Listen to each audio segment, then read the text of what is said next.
I've only known Java now for not even 3 weeks, and we're having an absolute ball, and there's great chemistry, and we're on the same wavelength. And to me, the most appealing part of this job was the worst case scenario was I was going to have fun. What can I bring to the station? Hopefully, listeners. Because I have a profile across the river, a lot of people are checking us out. They're checking us out on the radio. They're checking us out online. They're kicking the tires. And if we can make them stay and buy the car, then that's going to be good for everybody. It's going to, it's more listeners means more advertisers means more revenue means the station is going to be better able to serve the community. Mm-hmm. And that's also, something that's really important for me, for people to know that I haven't come over here to try to turn K103 into another Shome or another Virgin or anything like that. What I like about this station is it's different. That's part of its appeal. I took about, by a rough estimate, I would say I took about an 80% pay cut compared to what I was making at Shome. So it's not like I'm breaking. What were you making at Shome? I'm not telling you. It's not like I'm breaking the bank over here.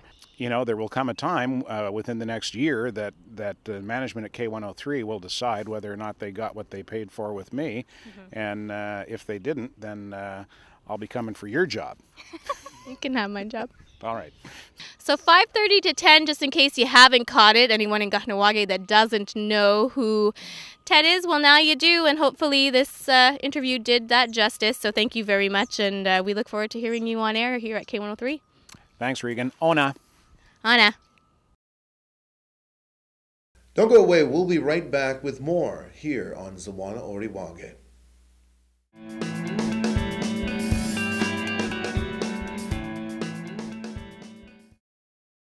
And welcome back to the program. Well, now the time has come, my turn to shed some tears, I guess. In our final show, we wanted to give Kahnawake and, of course, everyone a final send-off. Now, what we've done is we've put together an amazing retrospect of some of the highs, some of the lows, some of the controversial stories, some of the stories that are just absolutely insane. And what I like about this this piece is that we did some filming in between as well, just to intro some of the stories.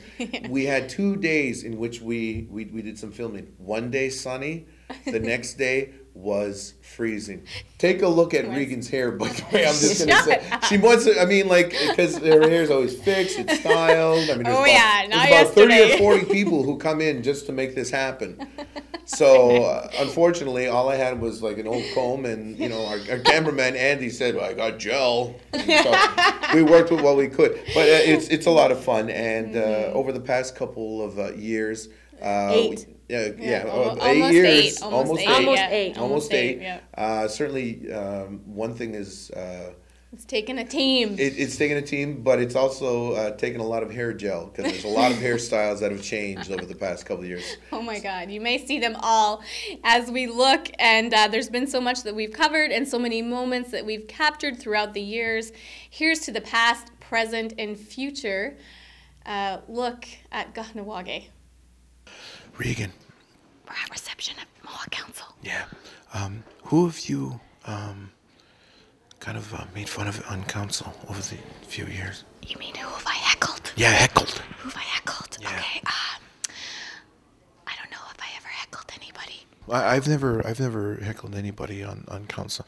As a matter of fact, Carl, he's my cousin, and he's taller than me, and he has the ability to throw me out of town.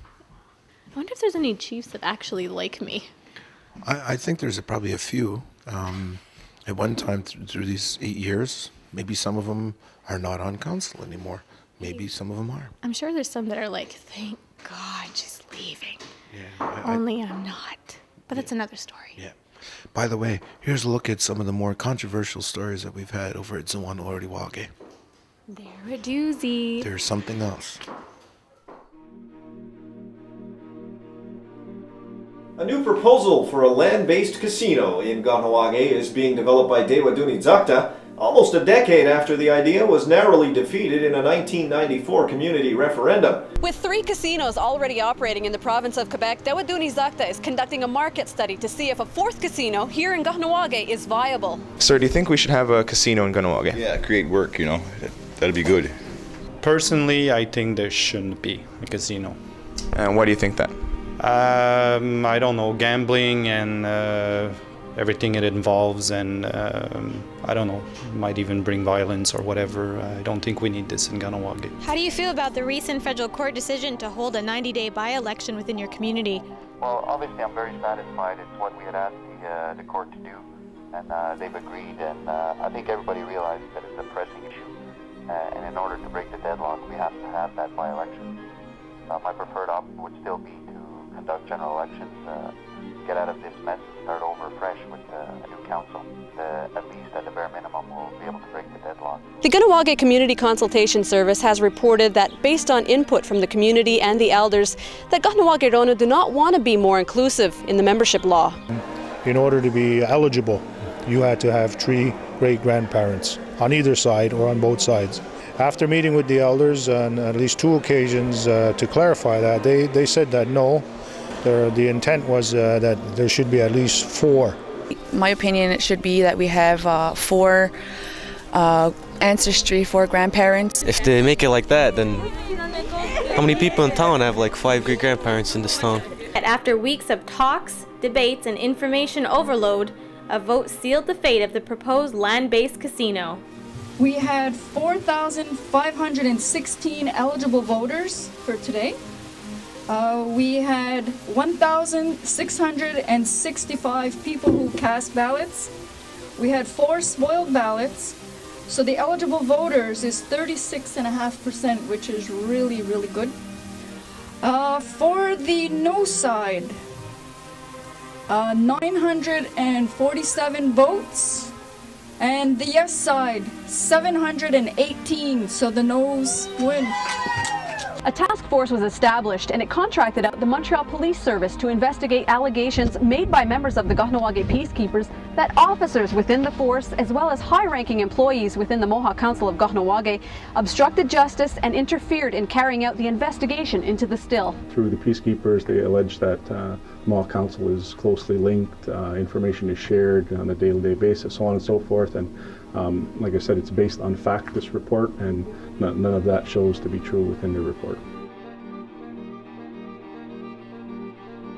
The Kahnawake Peacekeepers were deployed to Kanesatake late Tuesday evening to help secure the territory. It was felt there was an internal issue at that point in time that let them more or less sort out their own issues. We didn't anticipate it to last, overnight into the next day and carry on and have somebody's house burned down in the middle of the night. I mean, that sort of elevated the situation.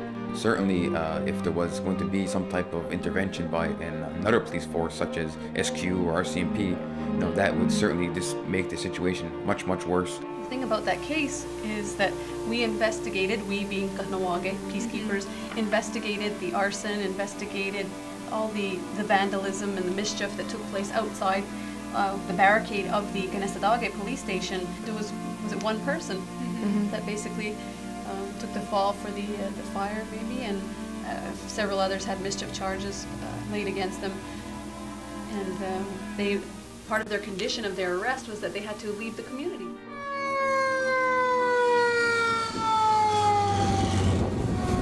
As community members stood in awe, smoke and flames poured out of a local landmark building on Sunday evening. Around 9:15, our local firefighters raced to Rabaska Restaurant to extinguish the situation. When first arriving on the scene, the building was not fully engulfed, but flames shortly began to shoot out of the roof. After 25 minutes of combating the fire, they finally got it under control.